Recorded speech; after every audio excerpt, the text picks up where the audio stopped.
Olá, tá começando o 210º episódio do A Fonte da Gigahertz, patrocinado nessa semana pela Firmou Consultoria. Quem fala aqui é o Marcos Mendes, e assim como toda semana o Felipe Espósito também tá por aqui, beleza? Tudo certo, Marcos. E aí, como é que vai? Tudo bem também. Tô curiosíssimo por uma coisa que eu vi que você publicou no fim de semana no seu Instagram sobre o Coffee Festival. O que é o Coffee Festival e qual o seu envolvimento com o Coffee Festival? Digo eu tomando meu café agora de manhã. Pois é, quem me segue no Instagram deve ter ficado perdido, porque eu postei muitos cafés das últimas 2 semanas. E o Coffee Festival, como o nome sugere, é um festival em que algumas cafeterias da cidade em que esse festival está passando preparam ali uns menus completos por um preço fixo. Então, aqui em Londrina, tivemos o Londrina Coffee Festival, nesse mês agora, de 10 a 26 de julho. E aí eu já tenho o costume de... Gosto de café, então sempre gosto de ir nas cafeterias, ver o que tá rolando, e aproveito para gravar vídeos. Dessa vez, eles me convidaram, a organização do evento me convidou para ser jurado, um dos jurados, né? Então são 9 jurados. Mas então eu tava provando ali menus para anotar numa fichinha o que eu achava, sabor e tudo mais. Então foi bem legal participar disso novamente. Gosto de cafés especiais, então esse tipo de evento é sempre muito legal. E esse Coffee Festival não é algo aqui de Londrina, ele acontece em outras cidades do Brasil também. Tem, acho que em Goiânia já teve, tem em algumas outras cidades por aí também. Então, para quem tiver a oportunidade, se o Coffee Festival passar pela sua cidade, participem porque é um evento muito legal. É, que bacana. Eles devem ter um site, eu deixo aqui na descrição. Agora, como é que funciona o trabalho de jurado de café? Que eu tenho certeza que tem muita gente que tá escutando e fala, cara, eu já tomei café de tudo quanto é jeito, eu acho tudo meio igual. Como é que você, como é que você jura? Como é que você julga essas diferenças? O que tem que procurar de diferença de café para café? Então, né, quando você entra no mundo do café especial, é um caminho sem volta, né? Então, é engraçado porque eu mesmo não era muito fã de café há alguns anos atrás. Eu estava acostumado a, né, experimentava aquele negócio amargo, falava, "Ah." Aí me apresentaram o café especial, daí eu falei, agora eu entendi. Então aí você vai aprendendo que o café, assim como o vinho, né? Café tem nuances, tem notas, e cada café tem um sabor. Esses dias mesmo eu provei um café que ele tinha notas de folha de laranjeira. Era uma coisa Nossa. assim, um sabor que eu nunca tinha tomado antes. Achei bem diferente, bem legal, bem cítrico. Então é isso, você vai entendendo que o café não é aquela coisa preta, amarga, que é igual aquele que você compra no supermercado, né? O café especial ele pode ter 1000 sabores. E aí entra nisso, né? A avaliação, no caso, esses menus, eles não tinham só o café, tinha alguma comida, algum doce junto. E a avaliação consistia em ali dar uma nota para todos esses itens, né? Para ver se tudo fazia sentido junto, se o menu combinava, se o café estava gostoso, se estava quentinho. Então, consistia mais ou menos nisso. E a gente mandava essas avaliações ali para a organização, que depois eles juntam tudo ali. Já são 9 jurados, se eu não me engano. E aí eles vão eleger, né? Ganha um prêmio quem foi eleito ali o melhor menu. Tem categorias de menu mais votado pelo povo. Então é um evento bem legal. Mas foi bem diferente, assim, participar como um jurado mesmo, né? Ter que estar ali provando e fazendo aquela degustação ali pra anotar tudo depois.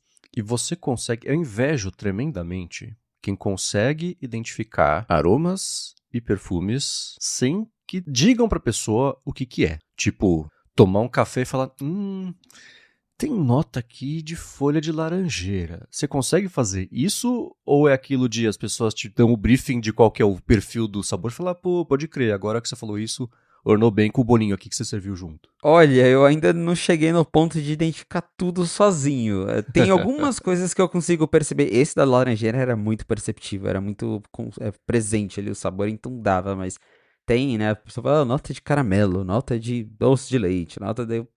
Deixa eu ver aqui. Mas você tem que treinar muito o paladar para conseguir identificar essas coisas, né? Tem cursos de baristas voltados para aprender as degustações, as notas. Tem uma galera que consegue sentir qual o tipo do grão, né, do café, quando só de tomar. De novo, é igual ao vinho, né? Se a galera tava, esse aqui é um Merlot, não sei o que lá, barricado. Algumas coisas de vinho também.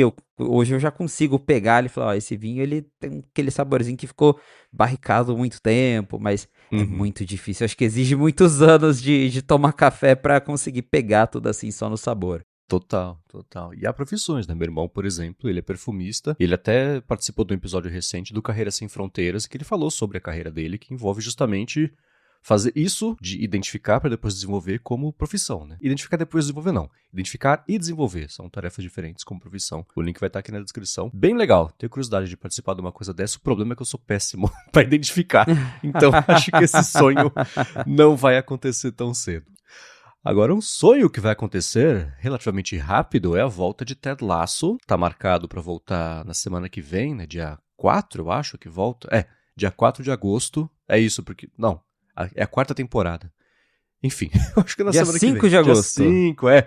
Eu fiz a mesma confusão que a pessoa ou a equipe responsável pela volta de Ted Lasso na conta do Apple TV tá fazendo. Ah, pois Porque é a 4ª temporada no dia 5 de agosto. Eles postam o tempo inteiro que é a 5ª temporada.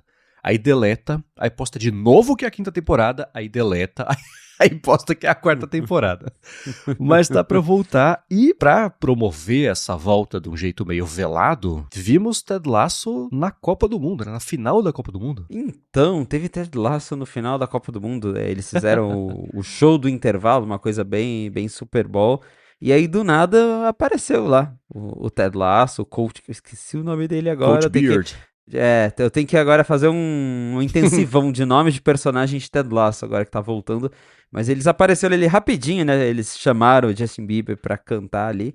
Mas foi legal ver eles, que eu falei, nossa, olha só, né? A Apple deu um jeitinho ali de enfiar Ted Lasso, já pegando esse gancho da série que tá chegando. Então, casou muito ali colocar Ted Lasso no meio ali desse show da final da Copa. Pois é, a gente esqueceu de falar isso na semana passada. Obrigado ao pessoal que mandou até follow-up, etc. Mas sim, foi divertidinho porque tem a placa Believe do Ted Lasso. Quem é fã do Justin Bieber são os Beliebers. Aí tinha lá o Coach Beard levantando a placa de Believe. Eu achei divertidíssimo. Primeiro susto, né? Que tava vendo Então. eu, a Larissa, meu sogro aqui em casa. Aí aparece o Ted Lasso e falei, todo mundo para de falar, peraí. Pra entender o que eles estavam falando, né? Que botaram eles pra conversar no meio de um show e a torcida gritando, né? E locutor também, o povo do Casé TV não cala a boca. Aí, se voltar pra entender o que eles estavam falando, né? Mas super divertido. A gente vai deixar o link aqui na descrição também. E eles estão fazendo bem um tour de imprensa. Acho que teve um ensaio fotográfico e umas entrevistas que eles deram. Acho que foi pro Hollywood Reporter, pra Variety. Acho que foi Variety. Sei lá. Também, então eles estão bem promovendo. Essa semana deve ter coisa também pra seguir esquentando os motores aí pra estreia e pra finalmente a volta na semana que vem. Tô bem empolgado. Ah, com certeza, realmente. Também tô empolgado. Então, quem é fã de Ted Lasso, coloca aí no calendário que semana que vem tem temporada nova. Sim, e na seguinte a gente podemos fazer aqui a nosso segmento tradicional de inicial de Opa. capítulo de Ted Lasso. Excelente. Vamos lá, porque tem gente pedindo, hein, Marcos? A galera tá me Sim. mandando no Instagram. Vocês vão comentar Ted Lasso? Comentem Ted Lasso. Vamos comentar sim. E vamos comentar também o que aconteceu desde uma semana pra cá, começando com os follow-ups. A gente já falou algumas vezes sobre os óculos conectados que a Apple pode lançar e que tem rumor de que ela tá fazendo e coisa assim. E no fim de semana, o Mark Gurman falou o seguinte, que a Apple pretendia inicialmente anunciar esses óculos já no fim desse ano, para lançar no ano que vem, mas ela está adiando esse lançamento. Ele deve acontecer, o anúncio na WWDC do ano que vem, para o lançamento acontecer mais para o fim do ano que vem. E isso pode ser, isso não, ele falou que é porque ela vem reconsiderando algumas coisas-chave do dispositivo, do tipo a câmera. O usuário vai poder tirar foto e filmar? Ela está pensando em talvez não deixar isso a cargo do usuário, que seja uma coisa mais automática para o usuário tirar proveito dessas capturas, fazendo pergunta, recuperando isso de alguma forma, mas sem que vire um óculos espião, ou que dê a impressão de que poderia ser óculos espião, por conta da Meta, que a Meta está estragando completamente a imagem dessa categoria com a forma como ela está levando aí as possibilidades dos óculos que eles têm lá dos Ray-Ban, né? E a gente até já comentou algumas vezes sobre se ela lançaria esses óculos, se ia chamar de câmera, se ia deixar justamente fazer isso ou não, mas nesse momento ele tá para ser anunciado na WWDC do ano que vem, para lançar lá pro fim do ano que vem, o que eu acho uma eternidade, Felipe. Não sei como é que vai estar esse mercado no fim do ano que vem, cara. Parece, assim... Tem que lembrar que essas coisas são anos de cachorro, 7 em 1, né? Então é muito atrasado lançar no ano que vem, mas que essas considerações de privacidade, óbvio, elas são bem importantes justamente vindo da Apple, e é curioso você ter a Apple e a Meta que estão em lados absolutamente opostos quando o assunto é privacidade, trabalhando e desenvolvendo o mesmo produto, né? Pois é, e assim, eu também concordo com você, Marcos, que é muito tempo esperar até final do ano que vem. Porque é isso, a Meta já tá nadando de braçada nesse segmento. A gente tem visto aí, a Samsung recentemente mostrou também ali óculos bem no estilo dos que a Meta já tem, com câmera, no último evento que eles anunciaram os Fold novos, mas a Meta nada de braçada nesse mercado. Tô vendo cada vez mais pessoas interessadas em ter esse tipo de produto, cada vez mais pessoas fora da bolha tech usando esses óculos porque acha legal. E primeiro, já me preocupa essa questão da data, por ficar muito para trás. E segundo, que essa notícia, se isso for verdade mesmo, se esse for o caminho que a Apple decidir seguir, é um balde de água fria, né? Porque a função mais legal desses óculos é a parte de você tirar foto e fazer vídeo sem suas mãos. Você tá numa viagem, você quer tirar uma foto rápida. Você tá ali no momento, às vezes, eu já falei que várias vezes, tô andando de patinete, quero fazer uma foto, só falar e já faz a foto. Um update bem legal que chegou recentemente, integrou com os instants, então eu consigo falar para tirar um instant, já sobe direto lá na rede social, então é bem legal por isso. E aí ler que talvez a Apple esteja ali considerando, debatendo pelo menos, se eles desativam as funções de câmera, e aí a câmera seria só para uso de IA, para entender o que está ao seu redor ali, e você perguntar alguma coisa, eu acho que isso mataria o produto. Sinceramente, eu acho que se lançar um negócio sem câmera é pedir para ele encalhar, porque você está matando o principal propósito que as pessoas têm para um produto como óculos inteligentes. Pelo menos o que eu vejo da galera que tem também e como eles usam. Óbvio que é legal a parte de perguntar sobre o mundo ao redor, eu já usei algumas vezes. Vejo pessoas usando muito como um acessório de acessibilidade para quem tem dificuldades com visão, é muito útil. Mas, pô, a parte mais divertida mesmo é a foto, né? Então, se a solução da Apple para privacidade é desligar completamente, eu acho melhor nem lançar esse produto, né? Se eles encontrarem uma outra solução, sei lá, a gente sabe que tem ó, o LEDzinho lá que avisa, mas que nos próprios óculos da Meta tem uma certa facilidade ali em desativar. Eles até atualizaram agora para tentar deixar mais difícil, para quando você tapa o LED ele reconhece e aí não tira Uhum. foto. Acho que tem outros caminhos versus ser tão radical ao ponto de, por questão de privacidade, a gente não vai deixar tirar foto nem vídeo. Que bem que o Vision Pro é assim, né? O Vision Pro mesmo, ele não tira foto. Você tem a câmera ali pra ver o mundo ao seu redor, mas ele não deixa você tirar foto, que também, pô, o negócio custa 3.500, você não consegue tirar uma foto com ele, né? Meio sacanagem. Então eu espero que a Apple encontre outro caminho, porque esse produto, sem a possibilidade de tirar uma foto, de fazer um vídeo, esquece. A gente já comentou aqui algumas vezes que ela poderia, por exemplo, falar que são sensores ao invés de câmera, que isso já muda bastante a percepção do que é, né? E aí a gente corta, por exemplo, para existia aquele Rewind para Mac, que a Meta comprou, que ele fazia capturas de tempos em tempos do que estava na tela, aplicava reconhecimento óptico de caracteres, indexava isso tudo no banco de dados vetorial para você perguntar: escuta, faz umas semanas, chegou aqui um e-mail que falava de não sei o quê, recupera aí pra mim. Que no fim das contas é o que vai acontecer com a carangueja, de uma outra forma, mas ainda é. Né? Não vai capturar o que está na tela, mas as informações que estão ali nos domínios que envolvem a Apple no seu dispositivo. Então, histórico de e-mails, mensagens, que dá meio na mesma. Né? E tem até a notícia que se pintou recentemente de que a Meta está planejando um modelo de óculos que tira foto a cada 5 segundos. Deve ser em cima dessa tecnologia justamente da Rewind que ela comprou. Né?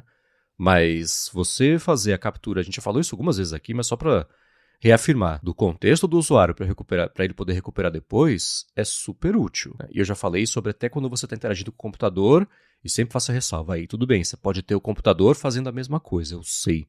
Mas o conceito e o contexto é o seguinte, né? Você não está, geralmente, às vezes, né? Você não está, às vezes, só mexendo no computador quando você trabalha. Você faz uma anotação ali no caderno à mão, você ter óculos capturando isso tudo para te entregar depois a informação que você precisa, isso é útil. Mas é óbvio que esbarra em privacidade. A gente esperaria que a Apple tenha uma preocupação maior, mas se ela concluir que não tem como fechar essa equação de resolver o problema de percepção de privacidade, mesmo borrando o rosto das pessoas, sei lá, eu vi esses no fim de semana, acho que foi o Max Weinbach que publicou E se as pessoas tivessem um beaconzinho que elas andam para dar um comando Bluetooth para os óculos por perto que elas não querem ser capturadas? Mas, putz, o ônus de proteger minha privacidade não tinha que caber a mim, né?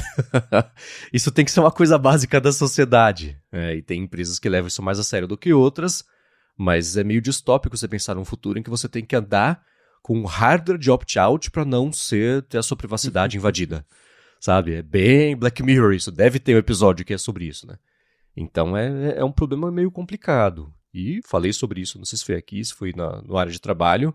O principal problema desse mercado é que foi justamente a Meta que saiu na frente e envenenou a percepção social do que esse produto pode ser para todo mundo e para todas as empresas, né? Desfazer o estrago que a Meta fez só por ser a Meta e por ter esses problemas que você comentou semana passada. A Meta, eles anunciaram que não pode mais postar no Instagram vídeo de chaveco usando os óculos. Que tinha isso, os caras usavam os óculos e saíam abordando a mulherada pra tentar viralizar, né? Bando de babaca.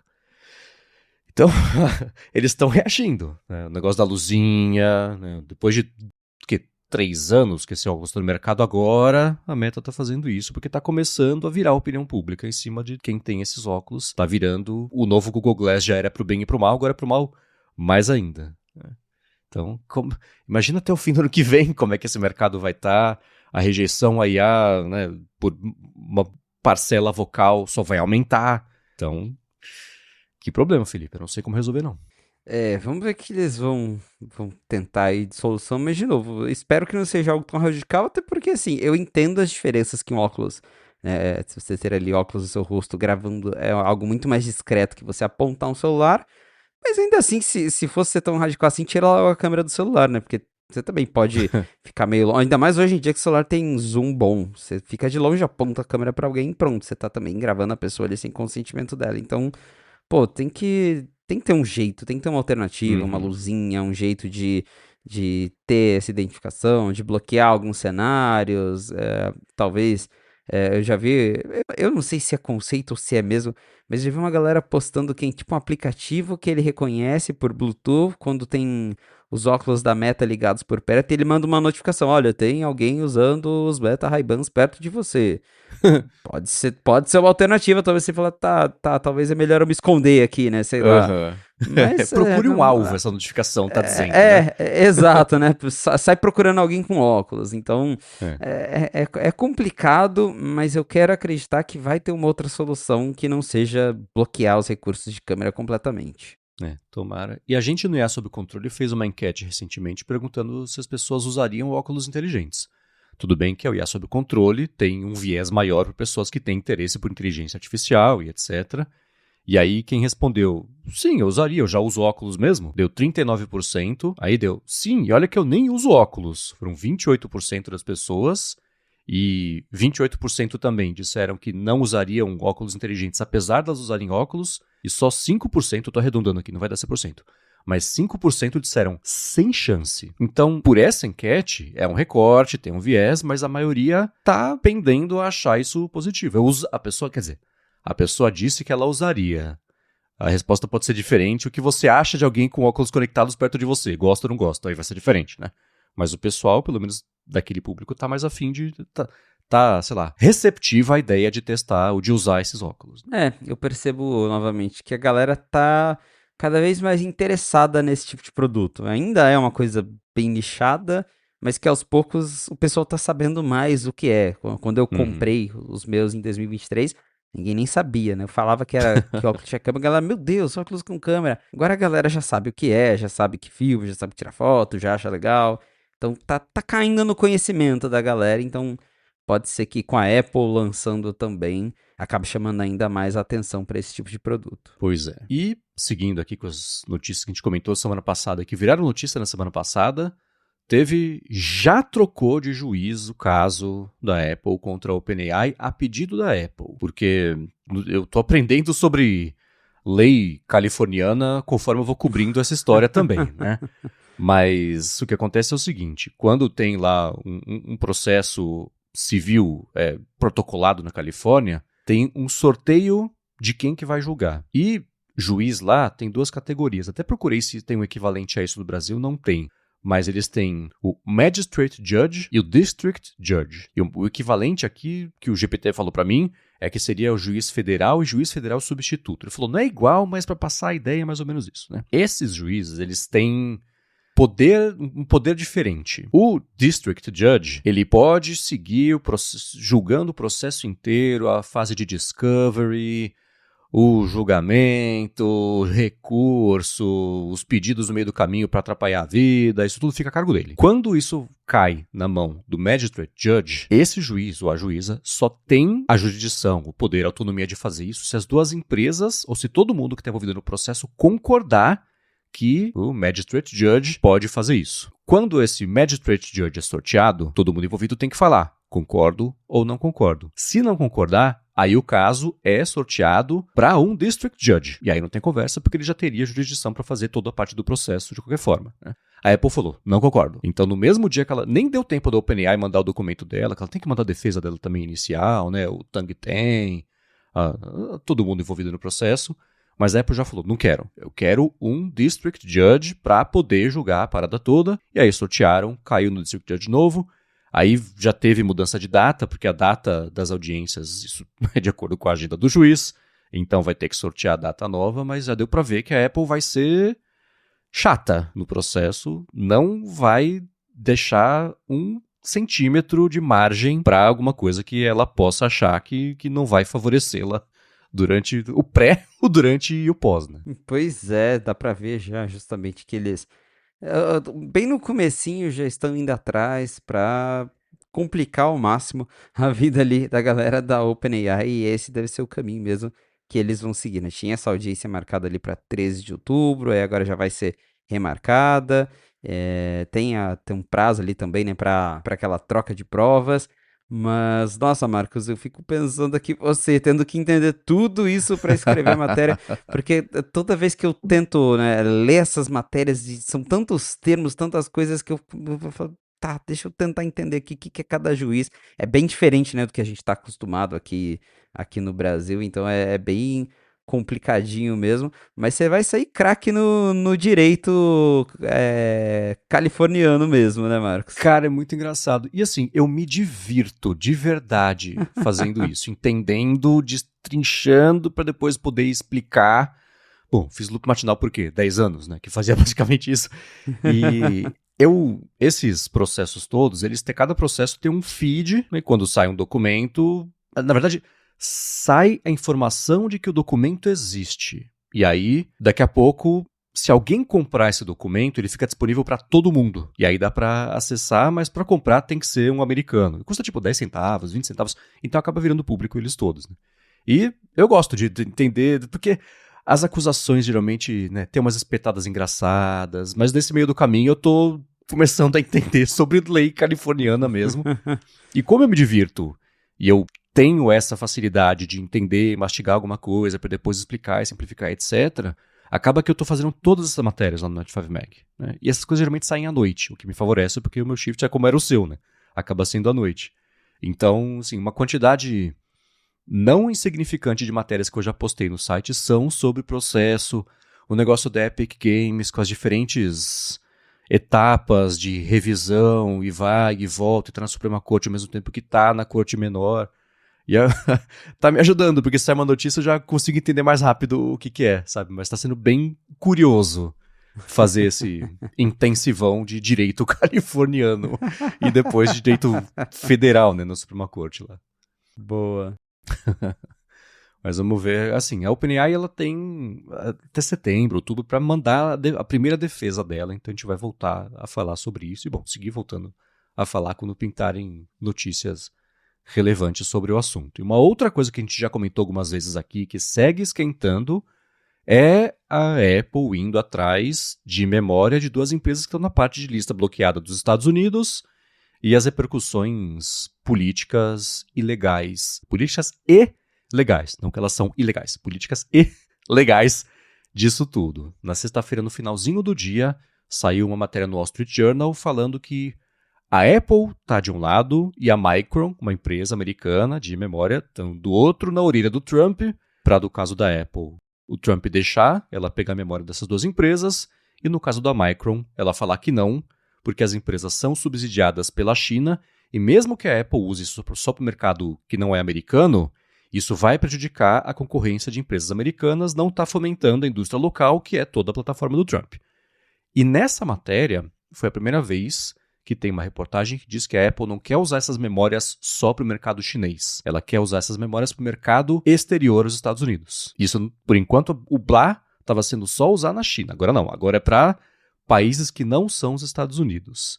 O que é muito curioso aqui em meio a isso tudo, ontem à noite, porque é na China que já era hoje de manhã, uma dessas empresas, a CXMT, estreou na Bolsa de Valores de lá com uma avaliação gigantesca, muito acima do que estava esperado, porque existe essa possibilidade, porque o mercado opera em possibilidades, da Apple virar cliente dela, e se a Apple virar cliente dela, o mercado espera que mais empresas virem clientes dela também. É a CXMT é uma dessas empresas, a YMTC é outra empresa, e tem todo o agravante não, né? Outra coisa que assim, a Apple já vem desde o ano passado inteiro, estamos investindo 600 bilhões de dólares no mercado dos Estados Unidos.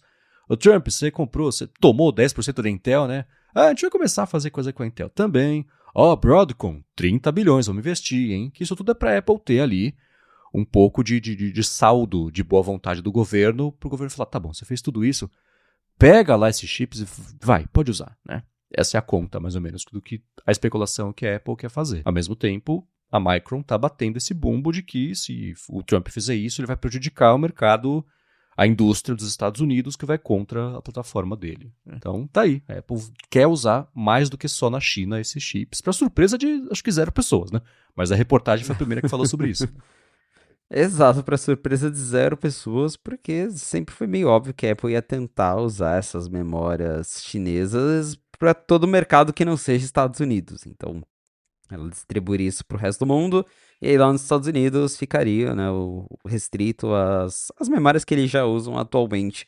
É igual a historinha lá do Mac Pro, que fez todo aquele teatro, o Mac Pro agora é fabricado nos Estados Unidos. Mas só o que era vendido lá, que o do resto do mundo continuava vindo da China, né? Então seria mais ou menos isso.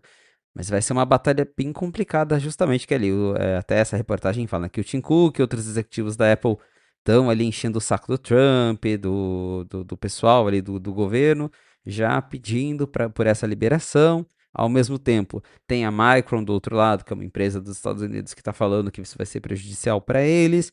E essa briga vai um pouquinho longe. De novo, eu ainda acho que a Apple deve conseguir em algum momento essa autorização, pelo motivo que o Marcos trouxe aqui, que a Apple tem esse saldo com o Trump, né? Fica lá, dá troféuzinho de ouro, passa a mão na cabeça, aí faz o que ele pede, dá um dinheiro.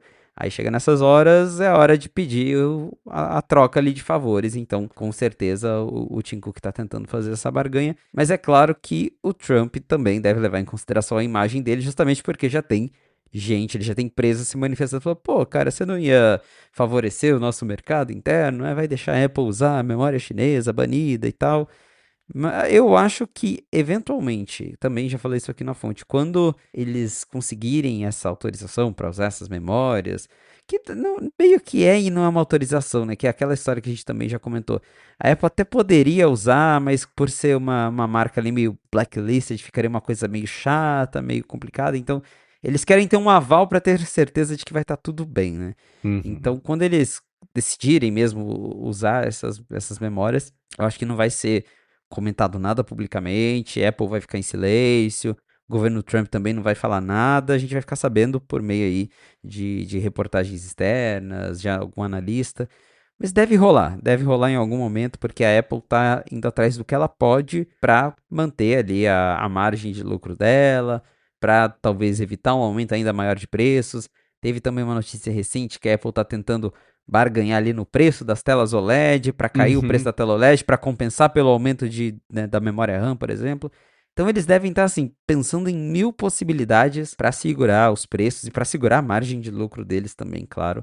E essa de usar essas memórias chinesas de outras marcas parece que é uma das possibilidades que mais são viáveis entre todo o cenário atual. E foi curioso porque o Journal perguntou, e aí, Casa Branca, porta-voz, fala alguma coisa. Ele falou, o governo vai perseguir Alívio econômico e investimentos pro povo americano e salvaguardando aqui a nossa segurança nacional. Tá, capitão, óbvio. Esse problema específico, essas duas coisas estão opostas. E aí, né? Eles não falaram o que eles vão fazer, né? E teve o lance da Micron, o executivo falar que, na verdade, a culpa da falta de memórias é da Apple, porque a Apple não quis investir no mercado quando estavam precisando, apertou o mercado por desconto, e isso impediu a Micron de investir numa situação que ela poderia agora ter mais memória, né? E, sim, do lado dela também, eu até procurei aqui na matéria que eu escrevi, eu procurei da valorização da Micron, que está seguindo a valorização de todo o mercado de memórias e GPU, né? Tá tudo subindo meio junto por conta de IA. Só nesse ano, na sexta-feira, a Micron estava com uma alta de 191%. Nos últimos 12 meses, essa alta é de 727%. Então, os acionistas estão bem felizes com isso, né? O problema é que de junho para cá, ela caiu 23%. Só na sexta-feira ela caiu 7%. O mercado inteiro de tecnologia está caindo. Na verdade, o mundo inteiro, o mercado está caindo por conta do lance do Irã. E especialmente o mercado ligado à IA está bem instável nos últimos, 2 meses, né? Todo mundo subiu 150%, 200% no último, 3 meses, mas de 2 para cá tá meio ruim, né? Hoje, pelo menos por enquanto, tá todo mundo pontuando para cima, porque o Trump falou que eles estão pausando lá o negócio pela milésima vez do Irã.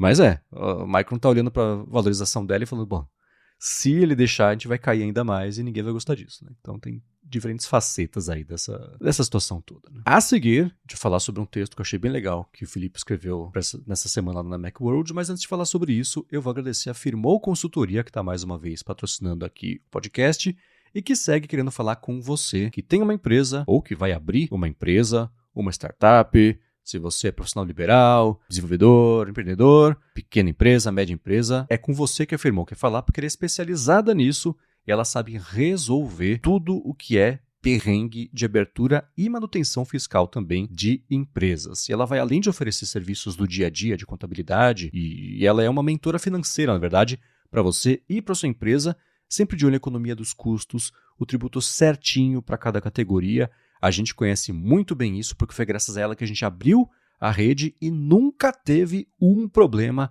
um perrengue com nada que tenha a ver com essa parte burocrática de existir numa empresa no Brasil, né? Então, para ver como eles são ponta firme, eles vão atrás, eles atuam do jeito proativo para você poder manter a sua empresa e se focar no que você quer fazer, que é o motivo pelo qual você tem a sua empresa. Vai no Facebook, vai no Instagram, procura por @Firmou Consultoria, que ela está pronta para ajudar todo mundo que escuta o podcast aqui, independente do que você precisa, ela vai resolver para você, assim como ela faz para a gente todo dia aqui na rede. Mais uma vez, @Firmou Consultoria no Facebook ou no Instagram. Muito obrigado a Firmou pelo patrocínio de mais esse episódio do podcast e pelo apoio a toda a Gigahertz. Valeu, Firmou! Felipe, a Apple ganhou a guerra dos smartwatches. E agora? Esse é o título da matéria que você escreveu. Quer falar sobre ela? Pois é, eu escrevi essa matéria em meio a muitos rumores sobre a próxima geração de Apple Watch. O Gurman falou recentemente também algumas coisas que, né, são meio esperadas ali, que a Apple vai lançar novos Apple Watches no final do ano. E todo o contexto ali dessa matéria é dar uma revisada na situação atual do Apple Watch, lembrar a evolução do Apple Watch e para chegar na conclusão que o Apple Watch tá bem do jeito que ele tá. Muita gente fica falando que a Apple talvez esteja discutindo um redesign maior do Apple Watch para as próximas gerações. Todo ano tem aquele rumor que a próxima geração do Apple Watch não vai mais suportar as pulseiras atuais, que vai mudar tudo. E não muda, né? O Apple Watch nunca mudou tão drasticamente. Até tem uma foto nessa matéria que eu peguei um Apple Watch Series 2, um Series 4 e o atual. E eles são bem parecidos, né? Ficou mais redondinho, ficou mais polido, mas é essencialmente a mesma coisa. E o ponto acho que é esse, que o Apple Watch hoje ele precisa, claro, de evoluções, principalmente na parte de sensor de saúde, que faz tempo que está estagnada essa parte. A Apple não consegue mais evoluir ele por conta de limitações físicas mesmo, de desenvolver novos sensores, questão de bateria, que é sempre bom, mas que na parte de design, o Apple Watch é isso, né? O Apple Watch ele já é um smartwatch muito consolidado, as pessoas já gostam do Apple Watch pelo que ele é, e que eu, particularmente, não acho que ele precise de uma mudança radical, que ele precise de uma câmera no pulso, igual algumas pessoas, né, falam, ou tem rumor às vezes, que ele só precisa mesmo manter essa consolidação, né? Manter o que já está funcionando ali e adicionando aos poucos mais recursos, que é meio que o que a Apple vem fazendo já. Então, a matéria ela pega esse contexto do Apple Watch e conclui que tá bom, o Apple Watch é isso mesmo, ele não precisa de uma mudança radical. Não sei o que que você acha sobre, Marcos. Eu concordo, e acho que dos produtos que eu uso da Apple, o Apple Watch, sim, tirando o Mac, talvez, é o que eu atualizo com menor frequência, porque eu não vejo a necessidade. E o problema que eu acho que a Apple tem com o Apple Watch, o desafio, na verdade, é o mesmo que ela tem com a Apple TV, por exemplo. E a Apple TV ela é outro, né, que a gente troca a cada década, porque não precisa. Ela sempre foi o Netflix player, hoje em dia ela é o streaming player, né? E depende muito mais da tecnologia da TV da pessoa do que do cérebro dando play no banco de dados de algum streaming. E o relógio em menor grau é isso também. As funcionalidades básicas dele ele já faz muito bem. E ele, hoje em dia, é um relógio tanto quanto o iPhone e um telefone, né? O que tem de menos ali é você ver a hora. É tudo que está agregado junto, que é a utilidade. E a Apple encontrou, na parte de saúde, um nicho grande para poder seguir oferecendo serviços e recursos. Mas mesmo assim, a própria adoção de sensores tem sido uma coisa bem gradual, né? Você vê, por exemplo, ela passou anos e anos com o mesmo processador.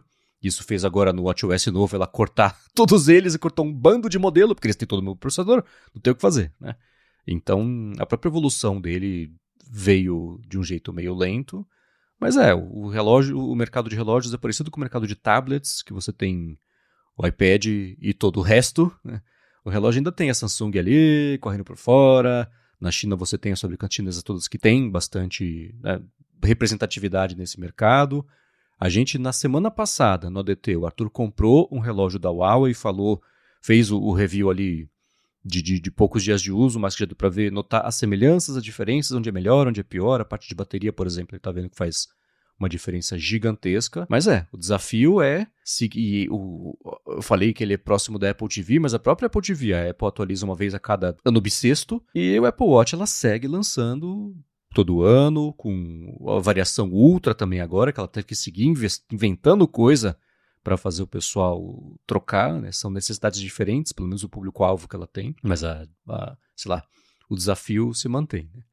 Uma parte da evolução do Apple Watch, eu acho que ela estava muito ligada ao processo que a Apple tem contra máximo, e agora está se resolvendo esse processo, então acho que ela vai poder voltar a acelerar ali o desenvolvimento, mas eu achava que ela também tinha um impedimento legal de evoluir o FaceTime, porque, como é que chamava?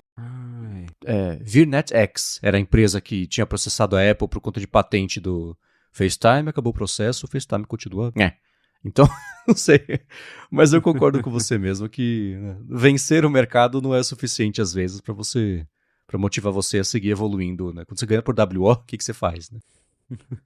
Pois é, mais ou menos isso mesmo. É isso, o Apple Watch ele ganhou por WO. É uma boa comparação, porque eu pelo menos, né, já testei não testei muitos, mas já testei um ou outro smartwatch. Tem alguns que são legais, tem aqueles bem específicos, tipo Garmin, que daí também não tem comparação na categoria dele. Mas pro smartwatch casual, acho que o Apple Watch é o que tem de melhor e o que funciona melhor no mercado. E uma outra coisa que virou notícia, essa vai virar notícia, aparentemente, amanhã, terça-feira, 28 de julho, é o lançamento de um serviço, sei lá como é que chama isso, que é o Apple Upgrade. De acordo com Mark Gurman, ela deve lançar nessa semana esse que vai ser basicamente um leasing de iPhone, isso aparentemente só Estados Unidos. Afinal, agora lá também tá ficando caro demais ter um iPhone, vai ficar mais caro ainda por conta de tudo que a gente comentou sobre memória. Então, a Apple vai acabar com o iPhone Upgrade Program e vai lançar o Apple Upgrade, porque isso vai envolver não só iPhone, mas outros dispositivos dela também. E eu nunca, assim, eu sei que fazer leasing de carro é uma coisa muito frequente, nunca me liguei em carro, muito menos em leasing. Mas é basicamente um aluguel que você faz do dispositivo e se você quiser comprar depois desse fim desse período, ou antes até do final, você faz o pagamento do resto. E junto disso, tem lá no código do iOS 27 um bando de referências a restrições ao dispositivo que a Apple está liberando para o parceiro financeiro impor. Então não é a Apple que vai impedir as pessoas de usarem o telefone, é o parceiro que vai poder impor ou não isso. Tipo, atrasou o número X de parcelas, que não tem exatamente uma definição fixa no código, Aí bloqueia um bando de aplicativos, exceto um ou outro, que são mais, tipo, o telefone você pode usar. Até o de remédios fica meio a cargo do parceiro, que eu achei bizarríssimo isso. Mas nesse momento, quer dizer, o que se sabe é o que o Gurman vazou e o que está no código. A Apple deve anunciar isso amanhã, mas, para mim, pelo menos, é uma resposta a justamente esse aumento de preços que, pelo visto, vai seguir aumentando, né? Já que agora, 2026, os americanos estão começando a se acostumar com uma coisa que no resto do mundo, especialmente no Brasil, sempre teve, que é o quê? Parcela. Parcelas são uma abominação para o americano. O americano já tem uma relação muito bizarra com dinheiro, porque ele acha que no cartão de crédito, né, ele compra um negócio por 1.000, o cartão fala, só paga 20 aqui. Ele fala, nossa, me deram um maior desconto. Não entendeu que ele está parcelando. E além disso, tem lá os programas de Buy Now, Pay Later, você compra agora e só paga daqui a 60 dias, porque o serviço que você usou para comprar, que está fazendo esse financiamento, você paga por serviço com juros. E parcelamento também está entrando nessa, mas no caso da Apple específico é porque, assim como no resto do mundo, especialmente no Brasil, está ficando caro demais para os americanos falarem, putz, vou trocar de iPhone todo ano, vou comprar Apple Watch só porque lançou, né? Os preços estão aumentando por conta de memória e lá eles estão falando, pô, mas tá caro isso, hein? O resto do mundo fala, bem-vindos à realidade. Pois os Estados Unidos estão descobrindo agora como é viver no Brasil, né? Parcelando aluguel, pô, bem-vindo ao resto do mundo, né? Acho engraçado ver as discussões no Reddit desses posts de aumento de preços, desse Apple Upgrade, que a galera falando, cara, onde já se viu financiar um celular em 36 meses é igual financiar um carro. O brasileiro fazendo isso há muito tempo, né? Imagina se eles descobrirem quanto que custa para financiar um carro aqui, né? Que já eles descobrem também, né? Pois é. Mas acho que esse não é um anúncio oficial ainda, mas veio ali do Gurman, então é iminente. Mas esse anúncio de um novo programa de upgrade voltado para aluguel de iPhone, também vai ser mais amplo do que o atual iPhone Upgrade, justamente porque ele vai abranger também Mac, iPad, pelo jeito outros produtos além do iPhone, mas esse anúncio já é um claro sinal de que o iPhone vai ficar mais caro. É que a Apple não mexeu nos preços do iPhone ainda, ela aumentou o Mac, aumentou o iPad, o iPhone está intacto, mas sim, já tem rumor que a nova geração vai chegar custando mais, e a Apple lança isso faltando menos de 2 meses para o lançamento de um novo iPhone, já é ali mirando a galera que vai pensar em trocar de celular no final do ano. Então, dá para esperar que os produtos vão custar mais caro mesmo.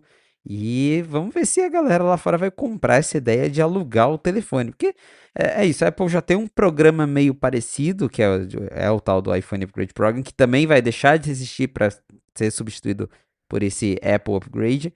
E vai, pelo que o Gurman fala, vai funcionar igual esses programas de aluguel que já tem aqui no Brasil. Já tem algumas lojas que você consegue alugar lá o aparelho, aí ele vem até você, e aí no final do contrato, 12 meses, 24 meses, se você quiser terminar de pagar o valor, você paga lá uma taxa fixa e o aparelho é seu, ou você devolve e pode pegar o aparelho seguinte. Agora com o iPhone Ultra, o dobrável, que deve custar aí na casa dos $2.500, a gente sabe que vai pesar no bolso de muita gente lá fora também. Então, a Apple vai tentar ao máximo vender essa ideia de, parceladinho cabe, né? Aquilo que o Marco sempre brinca aqui, é uma coisa 2.500, outra coisa são, né, 24 parcelas de pouquinhos dólares que você paga ali por mês, né? Então, sei lá, você divide 2.500 por 24, dá $104 por mês, né? Então, a Apple com certeza vai bater muito nessa tecla do parcelamento, desconto de operadora versus ficar lembrando a questão do preço. O problema, claro, é que se ela lança essas artimanhas, né, lá fora, principalmente, isso também dá margem para ela continuar aumentando o preço, né? Porque ela vai Sim, sempre sem insistir, dúvida. vai sempre insistir no preço parcelado, né? Então, no ano que vem, que o iPhone custar $2.600, não vão ser $2.600, a parcela vai de 104 para $108. Olha só que pouquinho, né? Não vai fazer diferença para você. Então, a gente sabe que no fim das contas, para o consumidor só significa que vai custar mais caro e vai ser mais complicado de comprar coisa nova, né? Então vamos ver como é que vai ser. O anúncio deve rolar já nessa semana mesmo. Aí a gente vai entender um pouquinho mais qual que vai ser a estratégia da Apple pro lançamento dos iPhones em setembro. E uma coisa que eu achei curiosa sobre isso é que o Gurman falou, isso vai ser anunciado amanhã, dia 28, então, teoricamente, já essa parte da restrição estaria já no iOS 26.6, que deve sair hoje, que a gente está gravando aqui o episódio. Mas não tem nada sobre isso no Release Candidate do iOS 26. E os betas funcionam, né? Vai fazendo beta, publica o Release Candidate, se não tiver nenhum problema, é o candidato a ser lançado. É exatamente esse build que é lançado publicamente. A não ser que ela enfie isso depois de ter lançado o Release Candidate, o que é um risco, porque vai que por conta disso introduz algum bug, você bloqueia o aplicativo de alguém, né? Então vamos ver, né, como é que vai ser essa regra. Quando a Apple anunciar isso, ela provavelmente vai anunciar essas letras pequenas ou não. Vai deixar a cargo da Klarna, que é quem o Gurman falou que é quem vai ser a parceira financeira da Apple nos Estados Unidos para fazer isso, né? Vamos ver. Mas isso já era inevitável que o iPhone aumentasse de preço, porque ela aumentou tudo, e vai sair iPhone novo, né? E saiu recentemente até um levantamento da Counterpoint Research, que publicou, eu vou deixar aqui na descrição, vale dar uma espiada nesse gráfico, porque o que eu vou dizer aqui não faz justiça ao quão dramática é a situação, né? Do aumento do preço dos componentes do iPhone 18 Pro Max em relação ao 17 Pro Max. Se você pegar a memória RAM, a memória flash, só isso já dá quase, no iPhone 18 Pro Max, que eles estão estimando, só isso dá quase o preço da memória RAM, flash, do processador, da câmera, do display e do resto dos componentes do iPhone 17 Pro Max. Só memória, né? Se você adicionar o processador, já passa o preço de tudo isso. E sem contar o display, a câmera e todo o resto de componentes, os cabos, a entrada, os botões, sabe? Então, é quase o dobro de quanto vai custar para a Apple fazer, porque a memória mais do que triplicou de tamanho, tem a memória flash, ela, sei lá, quintuplicou, sextuplicou de preço. Então, a Apple vai ter que repassar isso. Então, esse programa não é nenhuma coincidência e nem um bom sinal, né? Especialmente para países onde não existe ainda essa possibilidade. Eu sei que aqui no Brasil, somos macaco velho, a gente já tem trocentos jeitos diferentes. A Apple parcela, tem os programas, né, o iPhone para sempre, os bancos e as lojas, cada um tem o seu, né? Tanto que eu acho que nem vai ter esse serviço aqui, porque o mercado brasileiro está muito bem servido disso. Né? Eu nunca esqueço, quando eu estava na faculdade, quando abriu a Tiffany's, no Shopping Guatemi, em São Paulo. Eu tinha um professor que ele era professor de marketing. O lance dele, a vida dele inteira era dedicada a estudar mercado de luxo. E quando abriu aqui, ele falou, cara, aqui no Brasil vai ser a única Tiffany's do mundo que parcela, porque senão ninguém compra anel.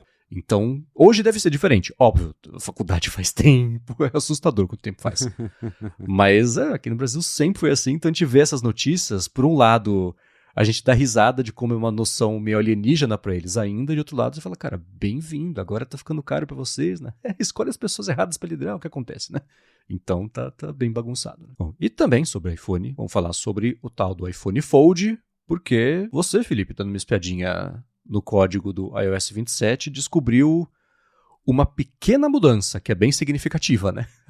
Exatamente, uma mudança bem discreta ali nos códigos, mas que meio que confirma alguns planos da Apple, principalmente para o iPhone dobrável, porque lá nos ajustes de bateria do iOS, você consegue ver a saúde da bateria do seu iPhone, e dentro dos códigos do App Ajustes tem lá as strings, né, os textos, que aparecem a mensagem que fala, a bateria do seu iPhone está performando normal, a bateria do seu iPhone está degradado. E agora, com o último beta que saiu na semana passada, a Apple adicionou novas strings que trocam esse bateria por baterias. Então você tem mensagens assim: as baterias desse iPhone estão performando como esperado. Aí tem outra que fala: a saúde das baterias desse iPhone caiu significativamente. E aí tem as duas strings lá: tem string iPhone uma bateria e string iPhone múltipla bateria. Aí você pensa, pô, não tem nenhum iPhone hoje que tem múltiplas baterias. E mesmo o Mac, por exemplo, né, tem Macs que são múltiplas células de bateria. A Apple nunca se referiu a isso como baterias, né? É bateria, é um pack de bateria ali que a Apple considera uma coisa só. Segundo rumores, o único que se enquadraria nesse quesito de múltiplas baterias é o iPhone Fold Ultra, que já tem ali vazado, né? Já saíram algumas, até a capacidade dessas baterias, que ele vai ter uma bateria por tela, né? Então seriam duas baterias juntas formando uma capacidade, mas que serão duas células, uma em cada tela dele, que já é assim nos outros dobráveis da Samsung, assim, por exemplo. Então dá a entender que a Apple já está preparando o terreno ali do iOS para funcionar com essas baterias duplas do iPhone dobrável que chegará em setembro. Então, confirma mesmo, e mais uma confirmação no meio de um monte que a Apple está trabalhando nesses telefones dobráveis que eles devem chegar mesmo em setembro. E aí eu também só fico pensando, né? Imagina o custo para trocar duas baterias, né? Trocar uma já é bem caro. A Apple já cobra hoje aqui no Brasil R$ 800 para trocar a bateria, se você quiser o original. Agora, imagina trocar duas. Vai ser caro, né, Marcos? Vai, não quero nem pensar sobre isso. Mas é que, mesmo comprando o telefone, o que nesse momento eu sigo sem intenção de fazer, na hora de trocar a bateria já vai ser mais pra frente, né? Mas vai estar mais caro, então eu não sei. Mas a gente tá até falando sobre isso logo depois da Samsung ter anunciado o iPhone Ultra dela, né? O Galaxy Fold, que é nesse formatinho mais passaporte assim. E a Joanna Stern perguntou pro executivo da Samsung: Oh, vocês trocaram o formato justo agora, né? Que o iPhone vai sair um parecido? Ele falou: Não, a gente tá trocando o formato porque é vídeo, é por causa da proporção de vídeo que as pessoas gostam de assistir, né? Mas enfim, a Samsung lançou o iPhone Fold dela. E é um formato que eu já falei algumas vezes aqui, eu acho bonitinho. Ele é confortável de olhar. Não mexi ainda, né? Então eu sou confortável de olhar. E como eu sei que, Felipe, você é até mais ligado nesses lançamentos da Samsung, quero saber o que você achou, né? Pode falar tanto de uma forma isolada, como lançamentos da Samsung, quanto também com a relação que eu acho que é meio óbvia com o que a Apple deve lançar no fim desse ano. Com certeza. É impossível não pensar nos iPhones dobráveis, porque né, tudo indica ali pelos rumores, pelo que já vazou, que o iPhone dobrável o Ultra vai ter esse formatinho mais passaporte, que é mais achatadinho.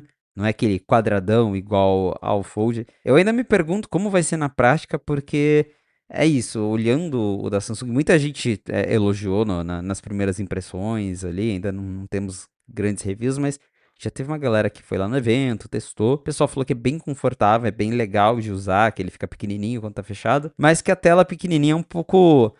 É um pouco estranha ali, ela tá ali mais por conveniência, né? Porque você vê que claramente esse telefone ele foi feito para ser usado 90% do tempo aberto, o que não é o caso do Z Fold, que agora é Z Fold Ultra, que é o antigo, que é o grandão. Porque ele fechado fica do tamanho de um smartphone convencional. Então você consegue usar ele boa parte do tempo ali fechado. E aí, quando você quer fazer uma tarefa de mais produtividade, você abre ele e aí você tem uma tela ainda maior. Esse novo formato, ele já fica ali a telinha pequena, já meio que assim, ó, dá para você usar, mas a ideia é realmente você ficar usando ele com a telona ali, meio tamanho de iPad mini, inclusive, eu vi uma galera comparando, ele é bem parecido mesmo tamanho, dá para entender por que que a Apple escolheu esse formato, né? Provavelmente ela vai comercializar isso, ó, você abre, você vai ter um iPad no seu bolso. Dá para imaginar eles falando alguma coisa nesse estilo. Fico curioso para testar, né? Ainda não tem data de lançamento aqui no Brasil, se eu não me engano, mas a Samsung também costuma chegar bem rápido, então logo mais já deve estar aí nas lojas para a gente dar uma espiadinha.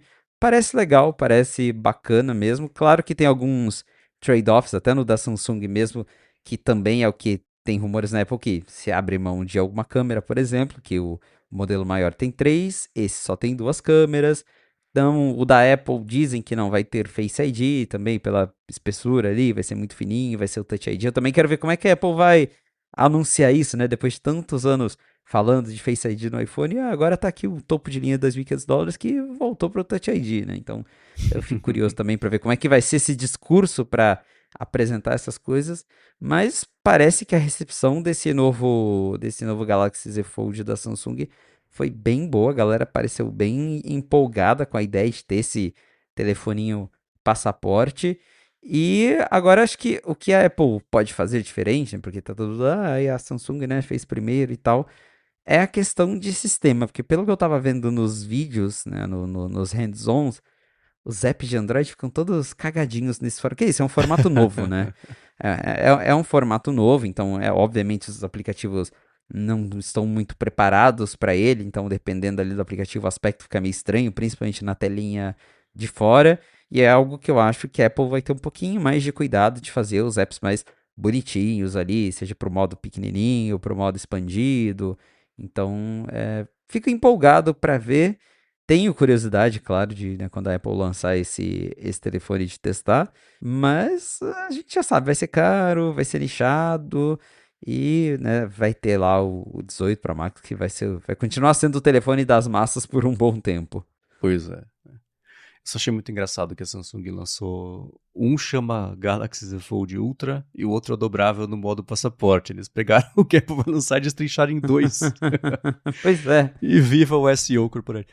Enfim, vamos seguir aqui com as notícias que pintaram na última semana e tem mais assuntos sobre os próximos Macs. A Bloomberg publicou o que ela sabe, né, sobre qual que é o roadmap do lançamento de MacBook Pro novo, depois iMacs novos, que nossa, né, iMac faz 1 bilhão de anos, nem lembra que existe, né, porque faz tanto tempo que a Apple nem mexe nisso.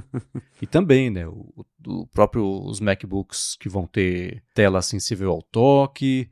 Tem uma história de que ela vai até pular a geração de chip também, que ela, no caso vai ter 2 Macs que vão pular os M5, vão estrear direto lá os chips M6, e eu fico feliz de ver que a linha toda tá para ser, quer dizer, tá para ser atualizada não, né? Tem notícias que assim, né? Uma hora vai sair novo. Ah, vá, jura, né? Mas ainda assim, quando começa a pintar mais esse tipo de rumor assim, é que tá começando a entrar na linha de produção de lançamentos mesmo, a gente já pode ver coisas meio em breve em relação a isso. Eu fico pensando, sim, o iMac ele tem um público, ele sempre é colocado, vai usar no recepção do consultório ortodôntico, sabe?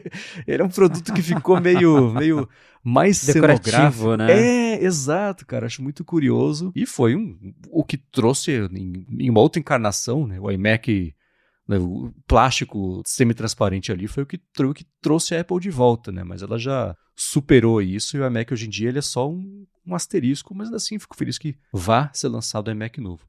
Espero que com cores diferentes, que eu nunca engoli esse pastel, essas cores pastéis que tem deles, né, na parte da frente, e a falta do logo acho estranho também, mas tá aí. O roadmap de próximos Macs tá começando a entrar, ou deve começar em breve a entrar em vigor.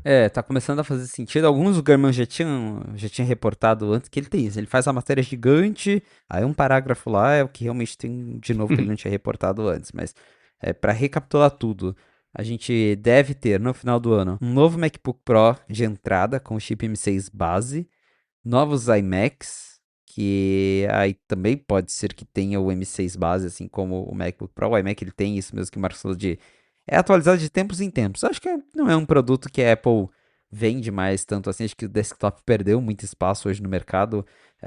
Né, tem essa do o computador da recepção, mas eu vejo cada vez mais que a galera só usa MacBook mesmo, quem tem Mac, claro, né? Então Uhum. acho que desktop ficou uma coisa muito nichada, mas tá aí, rumor iMac no final do ano.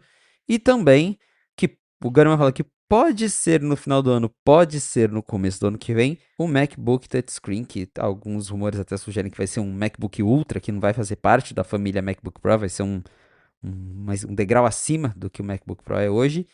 E aí, esses modelos, né, os modelos Mac Touchscreen Ultra, eles devem ter os chips M5 Pro e M5 Max. Porque parece que nesse caso a Apple vai pular as configurações maiores da família M6. Então o M6 ele só vai existir no M6 base, não vai ter M6 Pro e nem M6 Max. Então é mais ou menos esse rumor.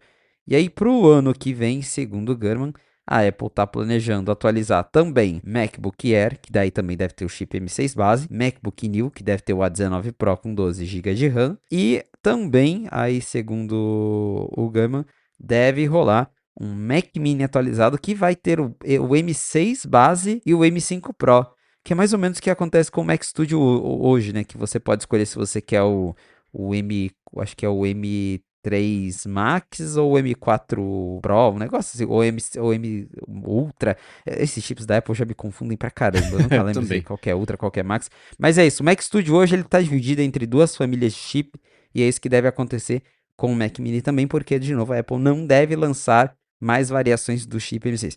O Gurman fala que é porque a Apple vai deixar para lançar, ela sabe que ela vai lançar chips de IA mais avançados.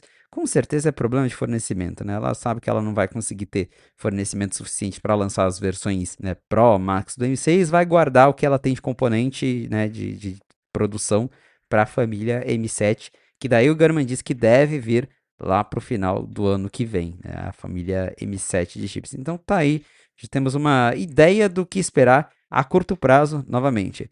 MacBook Pro com chip M6 que não vai ser redesenhado, vai ter o mesmo design atual, iMac M6. E aí entre final desse ano e comecinho do ano que vem, o MacBook Ultra com OLED, touchscreen, e aí, porém, com os chips da família M5 ainda. Eu também, assim como você, eu já perdi completamente o fio da meada de acompanhar as versões, as variantes de cada versão e qual está ou estará em cada computador. Eu vejo isso só... Na hora que chegar, o que foi anunciado mesmo, a gente comenta, eu acho, porque é uma bela de uma confusão. Eu só sei que teve um que o Mark Gurman falou há um ano. Tá mais próximo do que vocês imaginam, hein? Que agora nada, porque não sai muita coisa de chip, né? Enfim, ele também fala sobre o que chegou até ele quando foi decidido, até chegar ele demora um pouquinho. Mas ainda assim, os detalhes mesmo do roadmap vocês encontram na descrição. E pra gente finalizar o episódio de hoje, saiu uma notícia na semana passada que eu achei curiosa, que é o seguinte. A Apple fez uma parceria com a Ford para incluir o Apple Maps como o sistema de mapeamento nativo dos carros elétricos da Ford.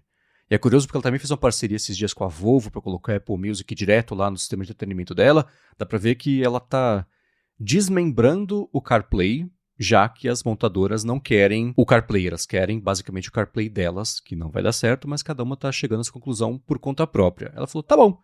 Então a gente começa a desmembrar, ao invés de ser um pacotão ali de serviços, a gente pega os que vão dar dinheiro e coloca eles de forma, né, pontual.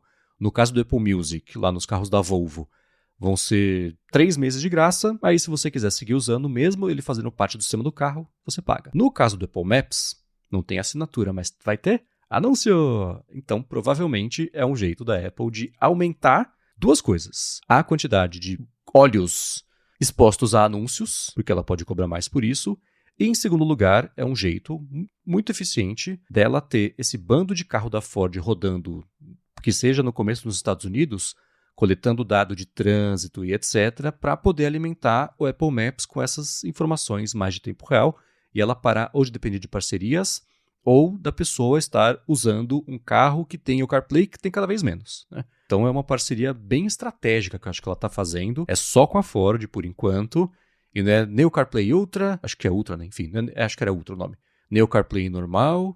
É uma estratégia meio que o Google vinha fazendo desde sempre, de colocar apps estratégicos nos carros para poder ter isso como o que significa um mapa, no caso do Apple Maps, dentro de um carro. Achei uma boa parceria, né? Uma boa solução da Apple para esse problema que ela está enfrentando de resistência à adoção do CarPlay. Faz sentido isso que você até notou, de que a Apple está desmembrando justamente os apps que dão dinheiro para ela, né? Apple Music tem uma assinatura, e o Apple Maps que é de graça, mas agora tem anúncios. É bem conveniente ela anunciar isso logo depois que o Apple Maps ganhou anúncios, né? Então, a gente tem aí essas parcerias, justamente dá para observar que a Apple tá vendo que o CarPlay tá perdendo adesão aos pouquinhos por parte das montadoras. Tem aquela discussão lá fora, principalmente, de algumas montadoras que não querem mais aderir ao CarPlay, que estão tirando, ou algumas que nunca tiveram, é o caso do Tesla, por exemplo, nunca teve CarPlay. E aí a Apple parece que agora está buscando trazer essas integrações separadas para o que faz sentido. Então, né, Apple Music, Apple Maps, e aí a gente vai ver. Agora ela até anunciou, né, que vai ter uma nova API, né, um Map Kit for Automotive SDK, né, uma API do Apple Maps para carro, basicamente. E aí o Apple Maps vai ser lá integrado diretamente ao carro, sem precisar do sistema CarPlay, que ela até nota no final do press release, ela fala, o CarPlay vai continuar disponível nos veículos da Ford, com uma maneira, né, segura, inteligente de usar o iPhone no carro, mas daí vai ter agora já o aplicativo do Mapas direto no sistema do carro mesmo, sem a necessidade de você plugar teu iPhone ali. Vai ser bem interessante de ver isso, mas pensando aí do ponto de vista comercial, faz muito sentido essa parceria em meio aí a essas montadoras que estão dando o braço ao torcer ao CarPlay. Isso dela ter... O pessoal, os gringos que se ligam muito mais nisso ficaram na dúvida se essa plataforma era uma coisa nova também que a Apple estava anunciando e, sim, parece matérias do Gurman, né? Ele começa com o assunto e fica informação ali no meio que é outra coisa, mas que é uma novidade de verdade. Então, isso deixou bem claro que a Apple vai fazer mais dessas parcerias com outras montadoras que toparem fazer isso. E é ela respondendo a essa restrição que as montadoras cada vez mais estão fazendo de não querer colocar CarPlay, porque elas perceberam que dá para tirar um dinheiro nisso tendo o próprio serviço que ninguém quer usar. Porque as pessoas têm um telefone e a vida roda em torno do telefone. Então, se você colocar um serviço concorrente, a pessoa só vai sentir falta do CarPlay, mas deixa as montadoras chegarem sozinhas a essa conclusão. Para finalizar o episódio, Felipe, o Mariano Silva falou o seguinte, que vai migrar do Windows 11 para o primeiro MacBook. E falou, já decidi que o Air atende às minhas necessidades. Porém, eu estou na dúvida quanto ao armazenamento. Ele falou que no Windows 128 GB era insuficiente. Qual seria o mínimo de armazenamento que a gente recomendaria? Ele pergunta. Ele falou que o uso de um SSD externo apresenta alguma limitação do macOS? Ele está complementando aqui. Então, Mariano, acho que isso depende muito do seu perfil de usuário. Se você está comprando o Mac para editar documento, para fazer um uso básico de computador, os de 256 GB dão conta, né? Mas se você vai editar vídeo, se vai programar, aí você já precisa mais de espaço. Não só pelo conteúdo, mas até pelos aplicativos que são bem pesados, né? O Final Cut é pesado, o Xcode é muito pesado. Você vai baixar só o Xcode, você já baixa no aplicativo de 5 GB. Daí você tem que baixar o simulador do iOS, vai mais 10 GB. O simulador do Watch, mais 10 GB. Então, dependendo do seu trabalho, vale mais a pena ter um com mais espaço. Ou até pensando em longevidade, né? Então, se quer ficar com esse Mac mais tempo, vale também investir num modelo com uma configuração melhor, porque não dá para trocar depois. Dá para você usar, sim, SSD externo com o Mac para guardar seus arquivos. Até, dependendo do aplicativo, você até consegue deixar também num SSD externo, algum jogo, por exemplo, dá para colocar no SSD. Então, se for o caso, né, preciso de mais espaço, daí coloca no SSD. Mas é isso, Mac, lembra que Mac não tem como trocar depois, não dá para trocar nada, é tudo soldado, integrado, e aí é bom você comprar uma configuração que já vai te atender muito bem pelo tempo que você pretende ficar com esse Mac. 256 GB dá para o básico, mas eu mesmo hoje eu tenho um Mac que tem 512 GB, eu estou usando 400 GB, e isso porque eu edito vídeo no SSD externo, então... dependendo do seu trabalho, vai consumir bastante. A minha situação é parecida, mas é porque o volume de arquivos de áudio que eu edito, ele é uma enormidade, né? Então, tem sempre muita coisa aberta de edição. Então, tem os podcasts da Gigahertz, tem também, quer dizer, o área de trabalho e o A Fonte, né? Que o ADT quem edita é o Edu e é o próprio Rambo que faz o Olá Mundo, né? Mas tem os da Alura também, tem do 95 Mac também, então é muita coisa assim de arquivo pesado, bruto, Wave, grandão, tá sempre armazenado. E eu tô sempre brigando para ter espaço suficiente, para estar confortável. O meu Mac é de 512, mas ainda assim eu tô sempre com 70, 80 GB livres. E dependendo do arquivo que eu estiver editando do podcast, eu começo com 80 GB e termino com 4. É o Audition que ele é meio mau cidadão de Mac, né? Você fecha, abre de novo, pronto, volta a ter 75 dos 80 que você tinha inicialmente. Mas ainda assim é bom ter um bom buffer. Eu faço muito backup das coisas da Alura e do 95 Mac, assim, terminei de editar, já jogo num drive externo, que eu deixo ele aqui até plugado o tempo inteiro, para poder pegar um arquivo de backup também, jogar aqui, de arquivo que eu editei faz um tempo, isso que eu acabo precisando, né? Mas eu recomendaria, e eu sei que é caro, ele falou que vai comprar do Brasil, eu sei que dói, mas eu pensaria seriamente no 512 para não ter nunca mais que pensar nisso, sabe? Porque se é um Air, eu também estou partindo da premissa de que não vai fazer renderização 3D. Ele falou, porque eu preciso aqui é um Air, não falou o que é, mas eu estou supondo que é menos dependente de um desempenho gigantesco e espaço gigantesco, se fosse editar vídeo, como é o caso do Felipe, ou muito áudio, como é o caso, mas ainda assim, eu acho que, assim, 256 é o mínimo do mínimo, né? 128 você vai se arrepender amargamente de ter gastado tanta grana para ficar sempre sem espaço. Então, 256, concordo, é o mínimo. Mas eu pensaria em tentar, vai de 104 para 108 por mês, que nem o Felipe falou na hora que tá falando do Felipe, e vai de 256, porque aí vai ser difícil você ter que pensar nisso, sabe? Se não der, se o momento não for esse, acho que 256 é o mínimo mesmo. 128 vai ser ruim. Você vai ficar o tempo inteiro apertado, mesmo se você acabar comprando o drive externo para ficar fazendo esse malabarismo de ou trabalhar direto no drive externo, ou ficar o tempo inteiro fazendo offload de coisa para ele, porque você vai ter que acabar comprando do mesmo jeito. Mais um drive externo, depois mais um, né? Então vai de no mínimo 256, seria a minha recomendação também. Boa. Muito bem, links de tudo que a gente comentou aqui você vai em gigahertz.fm/afonte/210 ou também aqui no seu player de podcasts. Obrigado a Firmou Consultoria pelo patrocínio e a vocês que mandam as perguntas, as avaliações, os follow-ups em gigahertz.fm/feedback. Mandam, enfim, ajudam a gente de uma forma ou de outra a trazer os conteúdos para cá e a chegar mais longe também para mais ouvidos aqui toda segunda-feira. Obrigado, Felipe, por semana após semana ajudar todo mundo, inclusive eu, a fazer sentido do que está saindo lá de Cupertino. Valeu, Marcos, e obrigado, agência, por ficar com a gente até o final de mais um episódio do A Fonte. Se você quiser me encontrar nas redes sociais pra gente bater um papo, é só me procurar no @felipe.exposto lá no Instagram e no Threads. Boa, para falar comigo, MVC Mendes, apresento por aqui o Área de Transferência e o Área de Trabalho, apresento para a Lura o IA Sob Controle e meus textos vocês encontram no 95Mac. Obrigado mais uma vez pela audiência de vocês e a gente volta na segunda que vem. Um abraço e até a próxima.